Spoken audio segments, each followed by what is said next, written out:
நண்பர்கள் அனைவருக்கும் வணக்கம். நம்ம சேனலில் அனைவரும் பயன்பெறும் வகையில் பல பயனுள்ள தகவல் அப்படி பண்ணிருக்கோம்.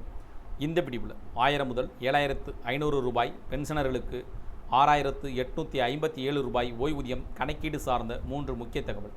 என்ன வகையான தகவல்கள் வெளியிடப்பட்டுள்ளது? இதன் மூலமாக 1000 முதல் 7500 ரூபாய் பென்ஷன் வாங்கக்கூடிய ஓய்வூதியதாரர்களுக்கு 6857 ரூபாய் கூடுதல் ஓய்வூதியம், அதிக பென்ஷன் கணக்கீடு பற்றிய அல்லது குறைந்தபட்ச மற்றும் அதிகபட்ச ஓய்வூதியம் மாற்றங்கள் பற்றிய விதிமுறைகள் இதனும் கொண்டு வரப்படுகிறதா? அதற்கான கணக்கீடுகளான ஃபார்முலாக்கள் எதுவும் உள்ளதா? எவ்வாறு இது கணக்கீடு செய்யப்படுகிறது என்பது பற்றி முழு விவரங்களும் தெரிவி பார்க்கலாம்.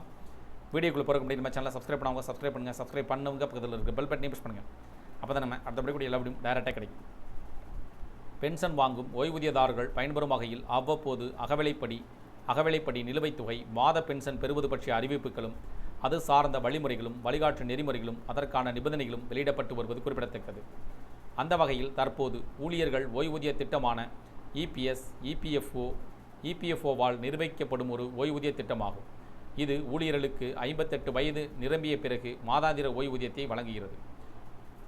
ஊழியர்களும் நிறுவனங்களும் ஊழியர்கள் வருங்கால வைப்பு நிதிக்கு பங்களிக்கின்றன. நிறுவனத்தின் பங்களிப்பில் ஒரு பகுதி இபிஎஸ்ஸிற்கு செல்கிறது. பணியாளர் ஓய்வூதிய திட்டமான இபிஎஸ் ஒழுங்கமைக்கப்பட்ட துறையில் பணிபுரியும் மக்களுக்கான ஓய்வூதிய அடிப்படையிலான திட்டமாகும். இபிஎஃப் உறுப்பினர்கள் அனைவரும் தாமாக இதில் உறுப்பினர் ஆகிறார்கள்.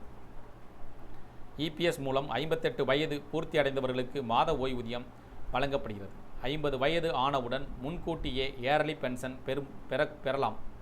இதில் குறைந்தபட்ச மாதாந்திர ஓய்வூதியமாக 1000 ரூபாய், அதிகபட்சமாக 7500 ரூபாய் கிடைக்கும். இபிஎஃப் உறுப்பினர்களும் நிறுவனமும் மாதம் ஊதியத்தில் இபிஎஃப் கணக்கில் டெபாசிட் செய்கின்றன. இதில் ஊழியர்கள் வழங்கும் தொகை முழுவதுமாக இபிஎஃப் கணக்கிற்கு செல்கிறது. நிறுவனம் வழங்கும் தொகையில் 8.33% ஊழியர்கள் ஓய்வூதிய திட்டத்திற்கும் 3.67% ஊழியர்கள் வருங்கால வைப்பு நிதிக்கும் செல்கிறது. ஊழியருக்கு ஏதாவது நடந்தால் அவரது ஓய்வூதிய பலன்களை பெற அவர் ஒரு நாமினியை பரிந்துரைக்க இபிஎஸ் அனுமதிக்கிறது. கணவன் அல்லது மனைவி, குழந்தைகள் அல்லது பெற்றோர் போன்ற குடும்ப உறுப்பினர்களை ஊழியர்கள் பரிந்துரைக்கலாம். குடும்பம் இல்லை என்றால் யாரை வேண்டுமானாலும் நாமினியாக தேர்வு செய்யலாம். இந்த திட்டம் ஓய்வு பெற்ற இபிஎஃப் உறுப்பினர்களுக்கு ஓய்வுக்கு பிறகு நிலையான வருமானத்தை வழங்கி பொருளாதார ஸ்திரத்தன்மையை உறுதி செய்கிறது.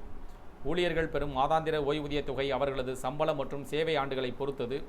சூத்திரத்தில் பயன்படுத்தப்படும் சராசரி சம்பளம் கடந்த 12 மாதங்களுக்கான அடிப்படை சம்பளம் மற்றும் அகவிலைப்படியின் சராசரியாகும். தற்போதைய ஊதிய உச்சவரம்பு 15,000 உள்ளது. ஆகையால் ஒருவரது அடிப்படை சம்பளம் மற்றும் அகவிலைப்படி 48,000 ரூபாய் இருந்தாலும் அவர்களின் இபிஎஸ் ஓய்வூதியம் 15,000 ரூபாய் சம்பளத்தில் தான் கணக்கிடப்படும். இபிஎஃப் உறுப்பினர்களுக்கு இபிஎஸ் ஓய்வூதியம் எவ்வளவு கிடைக்கும், இதற்கான கணக்கீடு என்ன, இதை பற்றி பதிவில் காணலாம். சில உதாரணங்கள் மூலமாக இதை புரிந்து கொள்ள முடியும். 15, 28 மற்றும் 32 ஆண்டுகள் சேவை மற்றும் 48,000 ரூபாய் அடிப்படை சம்பளத்தில் இபிஎஸ் மாதாந்திர ஓய்வூதியம் எவ்வளவு கிடைக்கும் என்பதை தெரிந்து கொள்ளுங்கள். இபிஎஸ் சூத்திரத்தை பயன்படுத்துவதற்கான சூத்திரம் 15 வருட சேவையின் மாதாந்திர ஓய்வூதியம் எவ்வளவு கிடைக்கும்.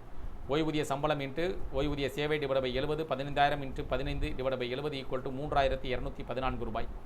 15 வருட சேவை காலத்திற்கு ஓய்வூதியமாக சுமார் 3214 ரூபாய் கிடைக்கும். அதேபோல் 28 வருட சேவைகளுக்கு ஓய்வூதிய சம்பளம் இன்ட்டு ஓய்வூதிய சேவை டிவைட் 70, 15,000 இன்ட்டு 28 டிவைட் 70 6000 ரூபாய்.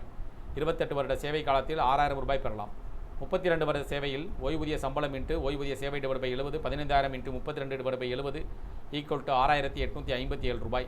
32 வருட சேவை காலத்தில் ஓய்வூதியமாக சுமார் 6857 ரூபாய் பெற முடியும். இந்த தகவல்கள் பற்றி, அறிவிப்புகள் பற்றி, கணக்கீடுகள் பற்றி உங்களுடைய கருத்துக்கள் வேறு இது சார்ந்த கூடுதல் விவரங்கள் கமெண்ட் செக்ஷன் வந்து பிடிச்சிருந்தால் லைக் பண்ணுங்கள். முடிந்தவரை இந்த வீடியோ உங்களுடைய நண்பர்கள், உறவினர்கள் அனைவருக்கும் ஷேர் பண்ணுங்கள், ஃபாலோ பண்ணுங்கள். மறக்காமல் நம்ம சேனலை சப்ஸ்கிரைப் பண்ணுங்கள். சப்ஸ்கிரைப் பண்ணுங்க, பக்கத்தில் இருக்க பெல் பட்டனை ப்ரெஸ் பண்ணுங்கள். அப்போ தான் நம்ம அடுத்தபடி கூட எல்லா வீடியும் டைரெக்டாக கிடைக்கும். தேங்க்யூ ஃபார் வாட்சிங்.